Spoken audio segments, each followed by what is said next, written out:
The following is a presentation of the Hello Chicago Network.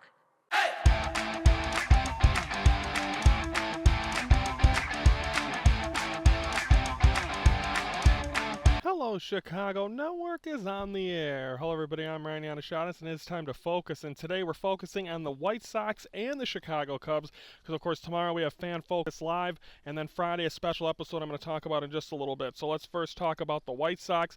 They were in Texas this week for two series. First against the Houston Astros. They lose 2 out of 3 to the Astros in Houston, and then they lose the series to the Texas Rangers. At least the first two could have gotten swept. We're recording this a little early because I'm out here on the patio.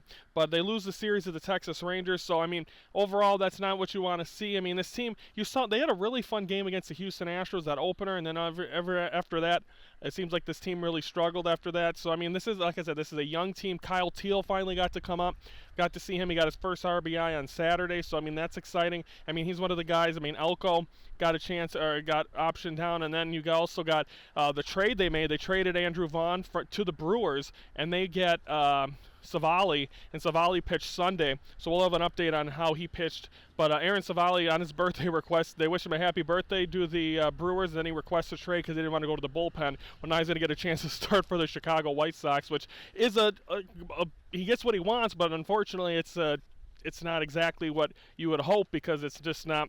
It's the Chicago White Sox. You go from a playoff contending team to that. But I mean, sometimes you thrive in those situations. And Aaron Savali, former Cleveland Guardian, so I mean, he's trying to build back his career. So we'll see if he'll be able to do that.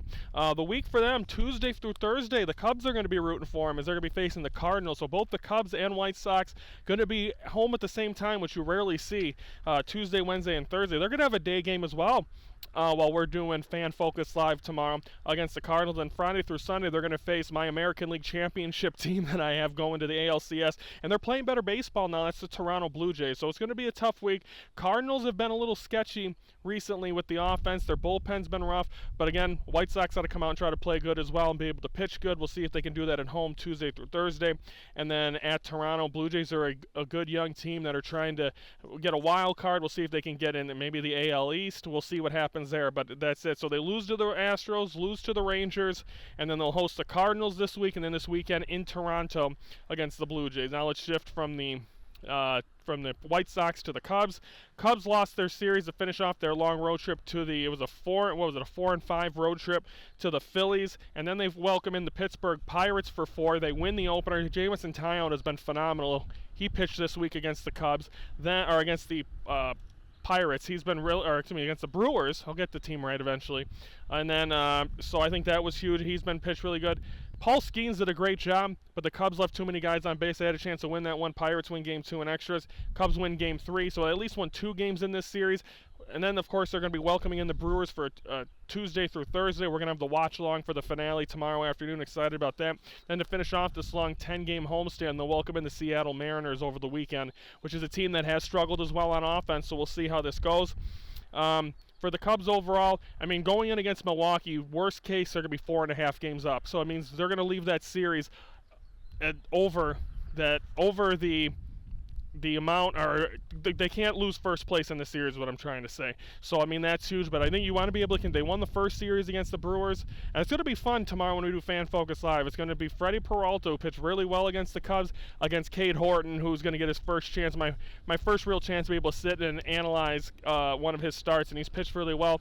Possibly his last start as a Cub with Shota Imanaga coming back, so it'll be fun, that game. It'll be fun this series, but the Cubs over these 10 days, it's going to be a big test, because next week they play 4 against St. Louis. So if they play really well in those 7 games, I mean, I'm waiting. Like I keep saying, I'm a pessimistic Cub fan. I'm waiting for that shoe to drop, waiting for this team to start struggling, but they just continue to roll. But if they play really well out of the 7 out of 10 games, that's really going to assure me that, okay, this team is legit. And they are. I think they are legit. They're getting healthy. By the All-Star break, they should have Miguel Amaya back, Shota Imanaga back, maybe even Javier Assad back, and then the reliever Eli Morgan. So if this team can get healthy and no injuries going into the All-Star break, that's huge for this team. So it should be fun. Great stretch for the Cubs. We'll see how they do this week. Tomorrow we'll have Fan Focus Live. 1:15 we go live, and then we'll be analyzing the game through the Marquee Network. I'll be there. Comment as well. I'll be interactive as well. I'll be doing play-by-play, all that fun stuff. Cubs Brewers tomorrow, 1:15, Fan Focus Live. Friday, we're doing a special show to be called Last Man Standing. For you folks that are wrestling fans, my wrestling network, last time we promoted that here was our 900th episode. Well, on that 900th episode, our Brandon and I's partner, Anthony Smoody, took our show hostage. He had us sign we had a stalker. We signed a restraining order. Here we signed our network over. So we're going to show you everything that's happening this Sunday. Last Man Standing, Brandon and I against Anthony for the network, and also he has my picks title as well. So that's all going to come this Friday, or this Sunday. We'll have all that coming up. That'll be on Friday's show. We're going to preview that and give you a look into that and tell you where to watch that. So that's coming up Friday. That's where my focus is really this weekend, as I try to get over 900 episodes of Ringside Apart. That's my baby, and he's trying to take it away from me. So we'll talk about that on Friday. But tomorrow we'll see you 1:15 Fan Focus Live, and then around 7 p.m. we'll have the best of Fan Focus Live on the YouTube channel. So everyone have a great rest of your day. We'll be back out here on the patio on Friday. Tomorrow we'll be in the studio for Cubs Brewers Fan Focus Live 1:15. I'm Ryan Yannishatis for the Hello Chicago Network, and we are the focus of Chicago sports.